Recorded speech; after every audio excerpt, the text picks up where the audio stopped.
Hey YouTubers, Jalapeno Gal back. I have another coloring book review for you guys, and this is actually going to be two coloring books, and it's Garden Paths and Forest Trails and Garden Paths, and these two books are actually made by the publishing company called Action Publishing, and they don't only do coloring books now, they also do journals and day planners, notebooks, multiple different things, and I've only got these two right here to give you guys, but I'm going to start off with the Garden Paths and Forest Trails and give you guys a sneak peek and a rundown on these books. They are amazing. My Facebook page has been waiting for this review for about 2 weeks and I just kind of gave them a sneak peek, so I got to get around to getting this out for you guys. Okay, now that I'm set up, this first review is going to be Garden Paths and Forest Trails, and I will tell you guys, I mean, I know I've said this before, but this one is literally the most well-made coloring book that I have come across. Very thoughtful, very planned out, very well worth the money. It is a little bit higher than most. It runs about $18 on Amazon, but you guys are about to see why. So, for starters, you have a very hard cardboard back. It's not a flimsy coloring book, so that's a plus if you're just wanting to sit somewhere and color without your desk.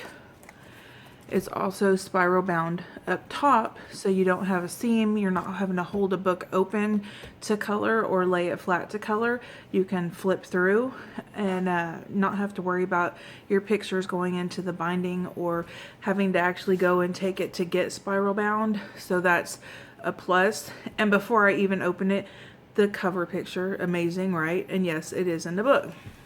So not only do you have the hard back to rest on, you also have a plastic covering on the front page to protect your book in case you might drop something on it. The cover is also plastic. Sorry, I guess that was the back. It's also the same plastic material. They give you, I love this. I've seen paper protectors, but I've never seen the same plastic sheet that is removable to put in between your pages to protect them, a page protector. So that's pretty awesome. And not only could you use it in this book, you could use it in other books as well. So let's see. You have your opening page where you can put your name or this book belongs to. Everybody knows I love fish. I'm going to zoom just slightly for you guys. So you get past that and you have a protective coloring page, and it tells you what I just told you, and it tells you how to frame your photo. So it says to frame, hold paper at a 45-degree angle to rest the pages, insert scissors between each loop of wire and snip to release the page, then cut to frame along the dotted lines. So I'm going to show you guys what they mean by that.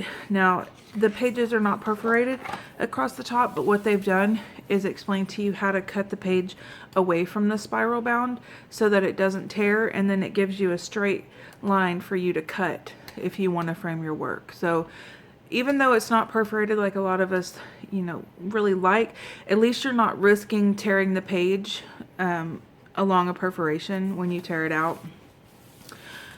Each of the pages is on cardstock. It's relatively smooth. It's not extremely toothy, but it responded very well to pencils and layering. I used mainly Prismacolors and Crayola in this book, and they all blended very nicely, and I'll get to that in a minute and show you guys. I think that's going to be in the other book that I show you, yeah. So for this book, I'm just going to go through the flip through. Each side is one-sided, so put your protector down just in case you use markers, but markers worked very well in this book as well. Not a lot of bleed through. Again, I'll get to that in a minute. So for this first book, I'm just going to show you guys the flip through and what pages you're going to get. So there's 36 images in this book, all very well drawn, multiple pictures. It's not just one theme. I will say that there are repeats from this book in the other book, the Garden Path books, but I will also show you why in just a minute. And the repeats are not really bad pictures. They're, pretty good pictures. So you know, it's just up to you what you like. Once I get to the other book, you'll see why they do that. So this is pretty awesome picture here. Everybody knows I like fish, and there's your gnomes. Everybody that's followed my Gnome Village poster has asked if there's any coloring books with gnomes in them, and so far this is the only one I found, but I haven't done a whole lot of research. I've just kind of typed in gnome coloring books and didn't really find anything that I cared for. Little pumpkin patch. You can hear how thick that paper is. It responds very well to markers, pencils, everything that I've tried on it. Pastels. Gel pens blend really well as on here. Snails, that's a different one. Hummingbirds. I really like hummingbirds too. I can't say enough good things about this publishing company. They've really put a lot of thought into their books and come out with something that I think most colorists would really enjoy and really like, and it is worth an extra few dollars to purchase these books. Also, another thing I'd like to point out is that even though there is a lot of detail in these pictures, it's not extremely tiny. So you don't have to have, you know, microscope or, you know, something to make it larger for you to color on, because the details are not extremely small. So it's good for, you know, people that don't have the best eyes as well as people that do like detail. I got a book the other day that, oh my goodness, I'm going to do a review on it, but there's such tiny details. There's virtually no, you'd have to use fine liners. But I expect to find that review within the next few days. There's the cover photo. How gorgeous is that? I'm not a huge owl freak. I know a lot of people are, but this picture right here has got me excited to color. Mushrooms. You could even come in and add some gnomes in here yourself if you wanted to, if you're artistic enough. Or you can use some carbon paper and transfer it from the other coloring page. Feathers. A couple more owls. Oh, look at the fairy. She's so pretty. Let's see. And then in the back you have one extra sheet for your notes, or, you know, just see your colors on your scratch paper and whatnot. They also have in the back one of those QR scan things to visit their store and their website versus having to put it in. But that one was the Garden Paths and Forest Trails. I highly recommend. So now I'm going to get back over here and show you guys what all is in the Garden Paths coloring book. And again, it's all the same as far as make. You have your plastic cover on the front and back, your hard cardboard to rest on, and you have an insert, a plastic insert to protect your pages that you just cut out. So I guess, you know, if you really think about it, you have two extra ones in case you lose one. Now this book, the way that it's different is that the company has taken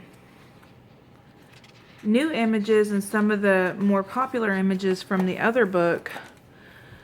Oh, there's an introduction page in this one. Oh, okay. Catherine Marlin. Let's see. Lose yourself in a rich world of serene detail and enchantment that I have designed for your pleasure and delight with every turn of the page. Each illustration was born from a lazy doodle that flowered into an intricate flourish of line work that is now yours to bring to life in vivid color. You know, your basic introductory, but that's not in the other book. So here we go. Let's see.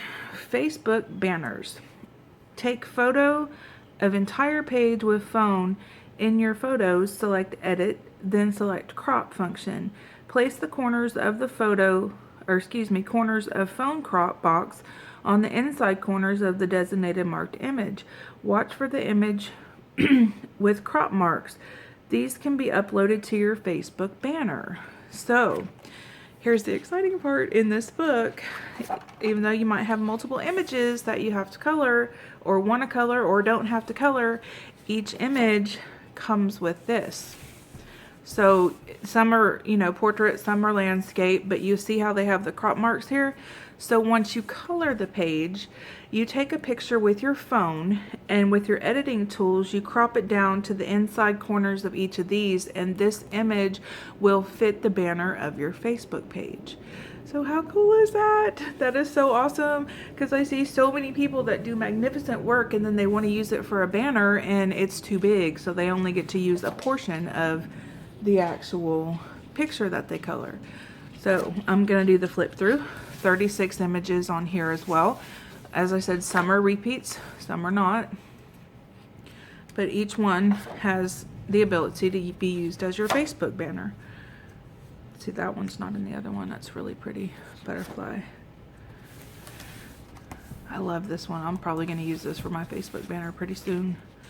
I really hope you guys get this book. We might be able to have some challenges in our Facebook page if everybody gets this book. But this is one page that I started, and this was why the Facebook group was waiting for these reviews, because I was going to try to get a picture done, but life just kind of got busy with the kids being out of school and work and whatnot, so I wasn't able to actually finish it. But you guys can get a picture of how well the color pencils and some of the markers actually blend. I used Prismacolors, I used Crayolas, and I used Faber-Castell's Pitt pens. They're kind of like blendable markers, but they're water soluble. They're not alcohol based.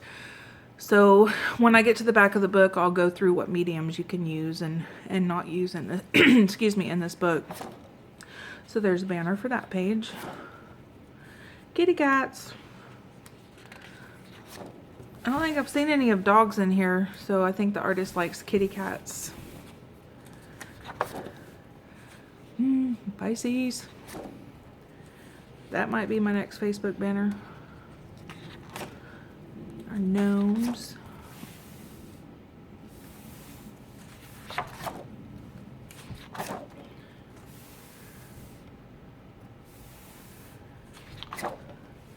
Peacock. This is different. I've never seen a peacock whose feathers turned into fish. I thought that was pretty unique. And then you have a peacock banner. What is this? Are those peacocks? What are those? I don't know what they are, but they're pretty.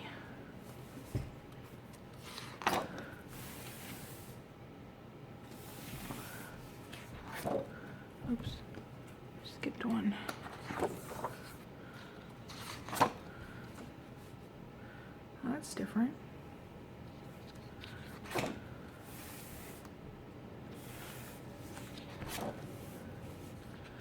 Birdhouses. Again, both books have 36 images. If this video has helped you, don't forget to subscribe and like. I do reviews on a pretty regular basis. And I'll put the link to these books in the description box down below, as well as a link to our Facebook group page where you can get a lot of downloadable files of my charts that I use for blending and coloring. And there's charts for pretty much every kind of medium you can think of. And if there's not one there, you can suggest it in the group, and I'm sure one of us will get it put up there. There's some awesome people in the groups that really help out a lot, and I can't thank you more. So far there's not been any drama. Thank you again for that, because we have fantastic members. I will also say, I know it's Autism Awareness Month, and we have a few autistic adults in our group as well that are more than welcome there, and I'm not going to ban anybody that's like that in our group, because they're people too. So, on to my back page. So, you see the check marks right here? Those are the only things that I found that bled through the paper. Sharpie, Bic Markets, Prismacolor, and they're all alcohol based. So I think we've all, you know, become pretty familiar with those and can you know, assume that they pretty much always bleed unless it's on like an artist book. I think Joanna Bassford has like an artist edition and it's real thick cardboard, so they don't bleed on that. But down here we have the Faber-Castell Pitt pens, the smaller ones, the bigger ones. They did not bleed. Gel pens did not bleed. Staedtler Tri-Plus fine liners, Crayola. You can see how smooth they all lay down, no lines. Let me see if I can zoom in for you guys. Crayola laid down amazingly smooth. I know a lot of people prefer those. That's actually a marker. That's not the color pencil. Let's see. Up here, I used a couple different blending mediums to show you guys. Let's see. These are Prismacolors. This is the blender marker, the blending pencil, and the Winsor Newton blending and glazing medium. So let me see if I can get you a little closer and you can see how well all three of those work. They're fantastic. There was no bleed through from any of those three mediums, the alcohol-based marker or the oil, blending medium oil. This is just where I was, you know, scratching stuff off when I was coloring. So again, this book is pretty amazing. Both of these books, I recommend. Oops, excuse me, I bumped the camera, sorry. Both of these books I highly recommend. Again, they're a little more expensive than your average coloring book, but well worth it. Very sturdy, very well made. The pages are smooth and thick and able to handle pretty much any medium out there. Spiral bound at top, made for framing when you cut them out, as well as using as Facebook banners. So check it out. Check out the links in the description box. Just see if, you know, maybe put it on your wish list or put it in your basket for when you're, you know, wanting a new coloring book. I promise you guys this is well worth it and you will not be disappointed. You will really like this book. It's also a nice change up from mandalas if you guys are getting tired of those. It kind of has, I don't know, I don't even want to compare it to mandalas, but it's just a nice change up from pretty much any coloring book that you get. I highly recommend it. I'll also put a link for the Facebook page in the description box. If you like us, subscribe. We love you guys, and I will see you later.